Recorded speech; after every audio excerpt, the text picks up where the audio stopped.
एक नाव की शांत जल में चाल 15 किलोमीटर प्रति घंटा है।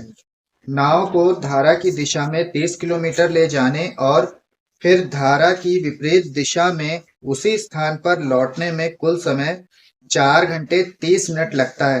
धारा की चाल ज्ञात कीजिए। शांत जल में नाव की चाल दी गई है और नाव की दिशा में 30 किलोमीटर जाने और विपरीत दिशा में उसी स्थान पर लौटने में जो समय लगता है वो दिया गया है 4 घंटे 30 मिनट, यानी 4.5 घंटे। धारा की चाल ज्ञात करनी। तो यहाँ पर सबसे पहले मान लिया जाएगा कि धारा की चाल क्या है। धारा की चाल मानेंगे और उसके बाद धारा की दिशा में जाने में लगा समय और धारा के विपरीत दिशा में आने में लगा समय को जोड़ लेंगे तो वो समय होगा 4 घंटे 30 मिनट का। उसके बाद जब हल करेंगे तो धारा की चाल ज्ञात हो जाएगी। तो इसको इस तरह से हल करेंगे। तो इसमें सबसे पहले मानेंगे, माना धारा की चाल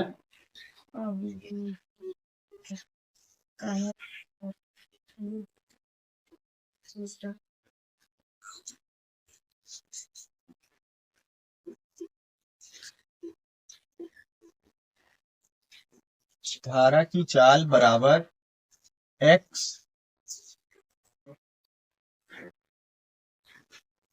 किलोमीटर प्रति घंटा, इस तरह से। और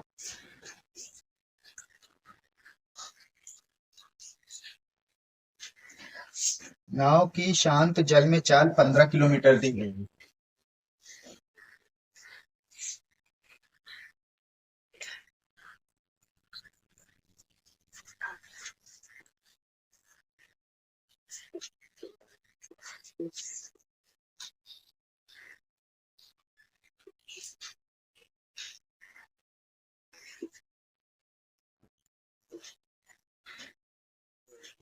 पंद्रह किलोमीटर प्रति घंटा।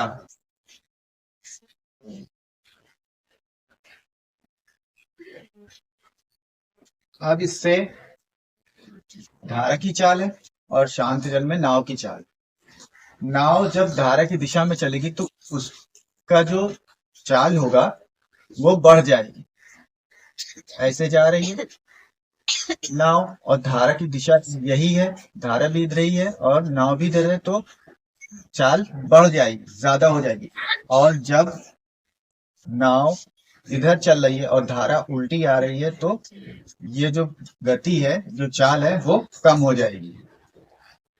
दोनों की अगर एक ही तरफ है, धारा की दिशा भी इधर है, नाव की चाल भी इधर है, तो ये प्लस हो जाएगी, चाल बढ़ेगी। और जब नाव इधर जा रही है और धारा की दिशा इधर है, उल्टी है, तो ये इसको रोकेगी, कम करेगी, तो ये चाल यहाँ पर कम हो जाएगी। तो इस हिसाब से इसको हल करेंगे। तो यहाँ पर धारा की दिशा में नाव की चाल निकालेंगे। धारा की दिशा में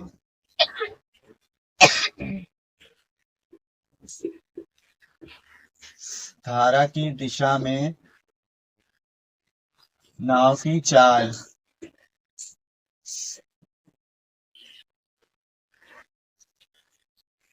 यहाँ पर नाव की जो यहाँ पे शांत जल में चाल दी गई है 15 किलोमीटर,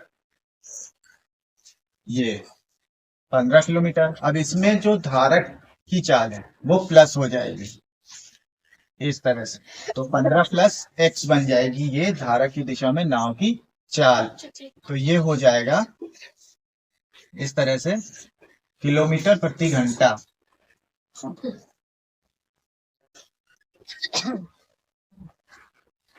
और इसी तरह से धारा के विपरीत दिशा में नाव की चाल।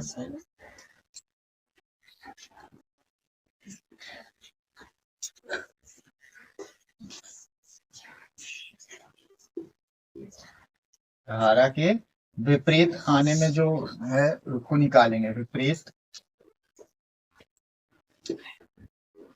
दिशा में नाव की चाल, यहाँ पर अब क्या हो जाएगा, जो 15 किलोमीटर प्रति घंटा चाल है शांत जल में नाव की, अब जब धारा उल्टी आ रही है, उल्टी दिशा में चल रही है नाव, धारा इधर है, नाव उस तरफ जा रही है उल्टी दिशा में, तो ये इसको क्या करेगी, माइनस करेगी, इसकी चाल, नाव की चाल कम होगी। तो यहाँ पर 15 माइनस एक्स किलोमीटर प्रति घंटा बन जाएगा, ये इस तरह से हो गया किलोमीटर प्रति घंटा। अब यहाँ पे चाल तो इस तरह से मान ली, बन गई। अब यहाँ पर दिया गया है समय, तो यहाँ पर क्या करेंगे कि जो 4.5 घंटे समय लगता है धारा की दिशा में जाने और विपरीत दिशा में वापस आने में, जो समय लगता है वो कुल है 4.5 घंटे। तो यहाँ से हमें अब बनाना है समय, यानी धारा की दिशा में नाव की जो चाल है, अब उससे हमें निकालना है समय। तो यहाँ लिखेंगे धारा की दिशा में जाने में लगा समय।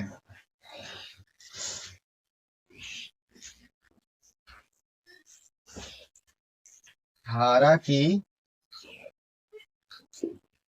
दिशा में जाने में लगा समय।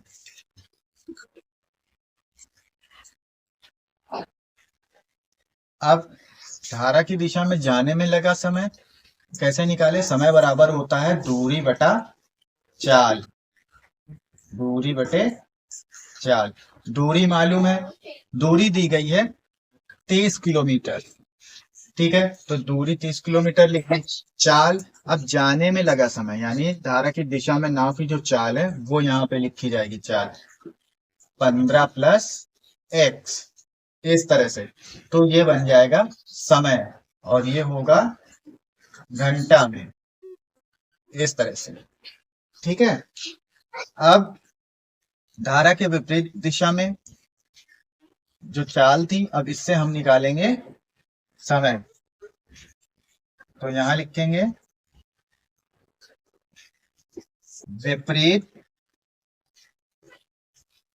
दिशा में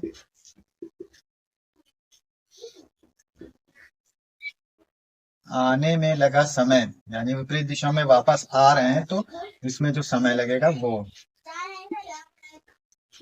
तो इस तरह से लगा समय बराबर, इसी तरह से दूरी बटे चाल।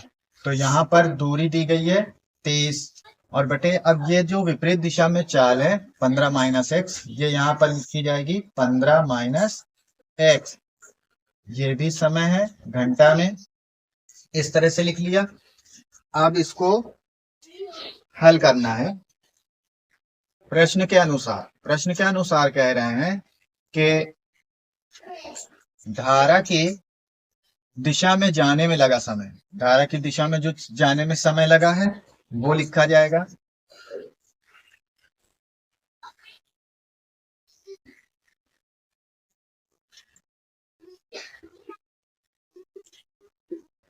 जाने में लगा समय प्लस वापस आने में लगा समय,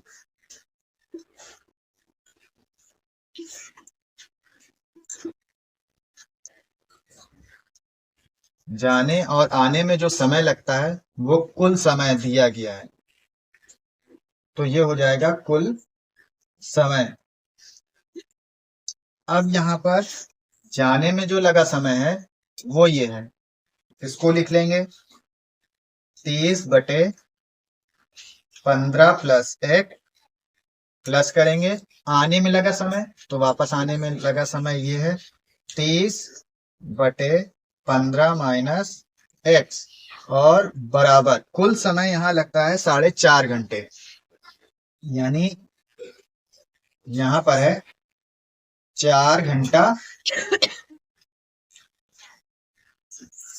30 मिनट।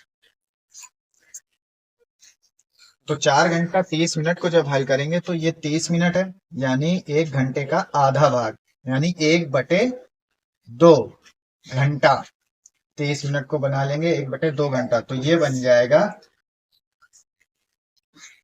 इसको लिख सकते हैं यहाँ पर 4 सही 1/2, तो ये बन जाएगा 9/2 घंटा, इस तरह से। और इस तरफ पार्ट में इसको लासा लेकर हल करेंगे, तो जब इसका लासा लेकर हल करेंगे इसे, तो यहाँ पर 15 + x और ये 15 - x, इस तरह से लिखा जाएगा। और लासा लेकर हल करेंगे तो ये इसमें भाग देंगे, ये कट जाएगा, ये इसका गुणा 15 - x का 30 के साथ हो जाएगा।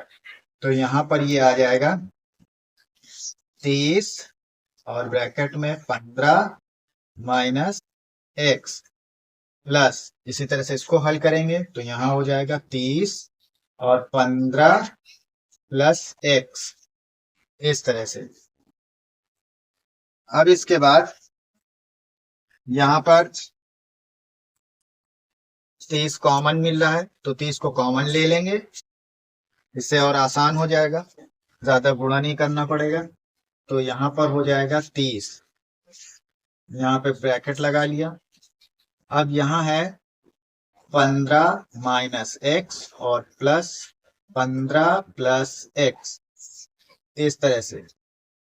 और बटे में ये जो 15 + x है और ये 15 - x, ये एक ब्रैकेट में a + b, दूसरे में a - b, इसका फार्मूला लगा लेंगे तो a² - b² होता है, तो हो जाएगा ये 15 का स्क्वायर और ये -x का स्क्वायर बन जाएगा। और यहाँ पर 9/2 ऐसे ही लिखेंगे, इस तरह से।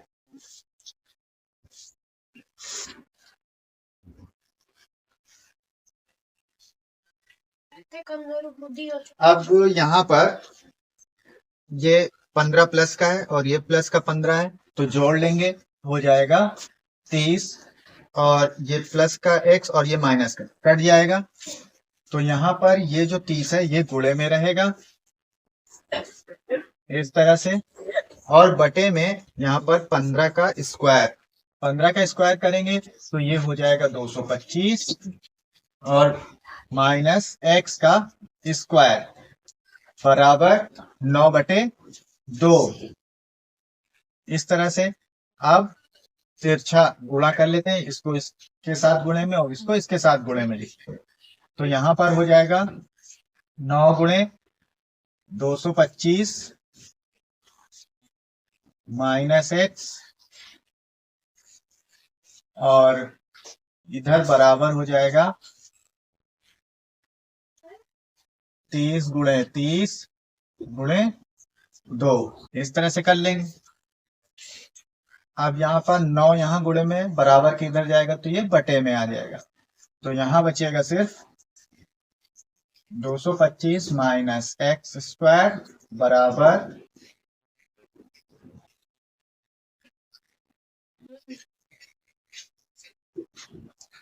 और ये गुणे में 9 था, यहाँ आ गया ये बटे में, इस तरह से।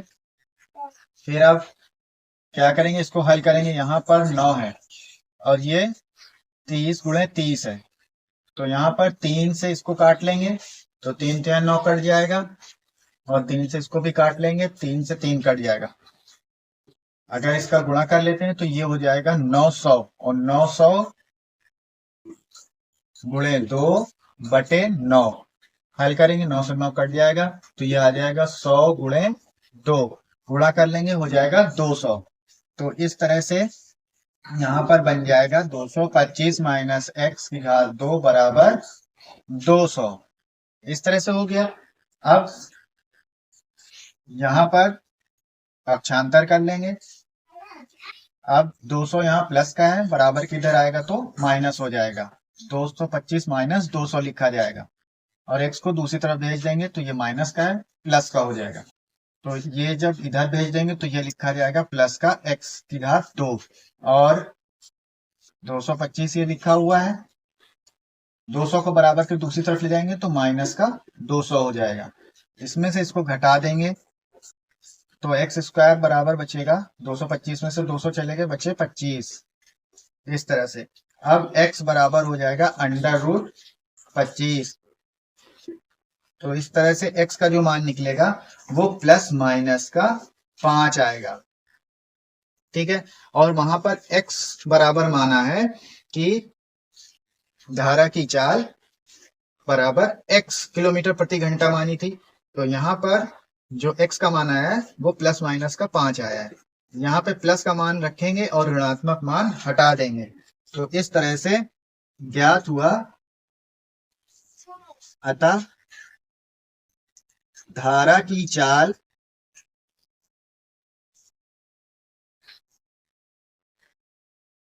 बराबर 5 किलोमीटर प्रति घंटा। यही आंसर है।